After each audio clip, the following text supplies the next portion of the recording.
In an article that you wrote that I just read, you said you wished you could take everyone back to decades ago to look at the Florida Keys.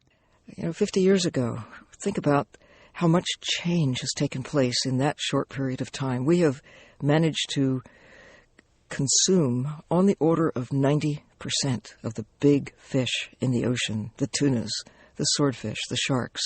They're mostly gone. Until recently, people have had the belief that there isn't much we puny human beings could do to change the nature of the ocean, but in fact, we have, not just because of what we've been taking out, and the destructive means often applied to take fish and other creatures from the sea, but also what we're putting into the sea, either directly or what we put into the atmosphere that falls back into the sea. So if you were going to give a grade on the health of the oceans today, what would it be?